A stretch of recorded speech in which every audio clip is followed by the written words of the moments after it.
çıxıb məni müalicə eləyin, həm də yoldaşımla əlaqədə olum. Əvvəla onu deyim ki, infeksiya çıxan adam cinsi əlaqədə ola bilməz. Yəni çox adamlar belə qəribə təfəkkürlə yaşayırlar. Deyir ki, həkim müalicə eləyirəm infeksiyadan, deyir, bəs mən cinsi funksiyam zəifliyibdir, mən cinsi funksiyamı artır. Yəni infeksiya olan adama cinsi funksiya artırmamaq, bu bir absurd, yəni gülməlidir. İnsan belə deyək, məsuliyyəti olan adam belə şey danışa bilməz. Və şəxs var, deyir, mənim cinsi funksiyamı artır, mən yoldaşında da həmən infeksiyalar var. Deyir, mənim cinsi funksiyamı artır, mən yoldaşımla olum yenə. Deyirəm, ay qardaş, sən müalicə alırsan, sənə olmaz, yoldaşından olmaq. Onda da mikrob var.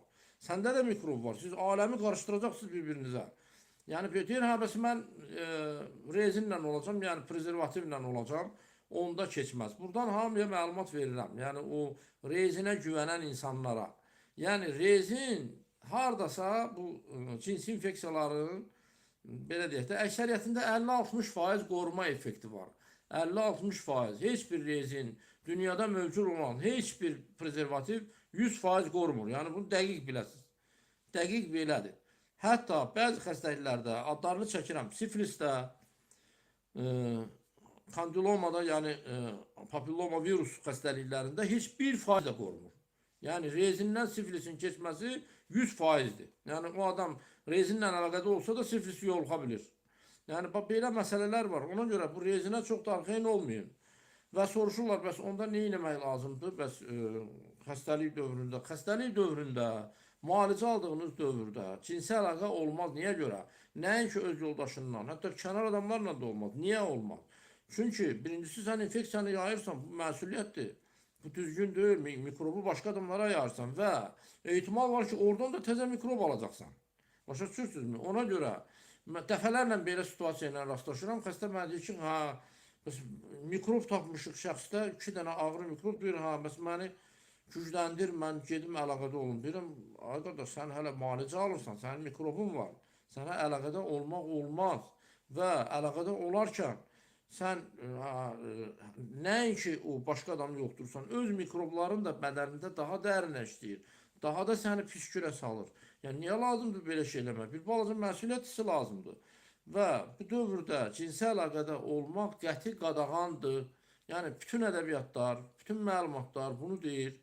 İnfeksiya varsa, cinsi əlaqədə olmaq qadağandır. Hətta müalicə dövründə də cinsi əlaqədə olmaq qadağandır. Çünki bu infeksiyanın yayılmasına gətirib çıxarır.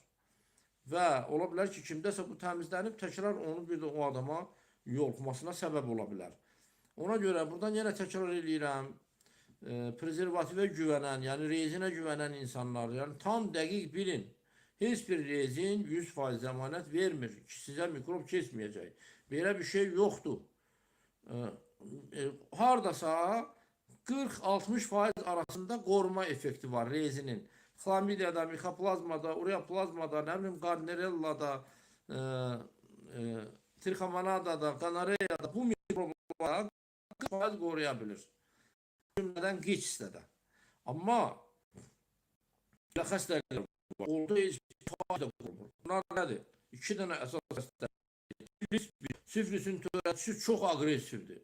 Yəni ondan heç bir prezervativ qorumur. Heç bir prezervativ.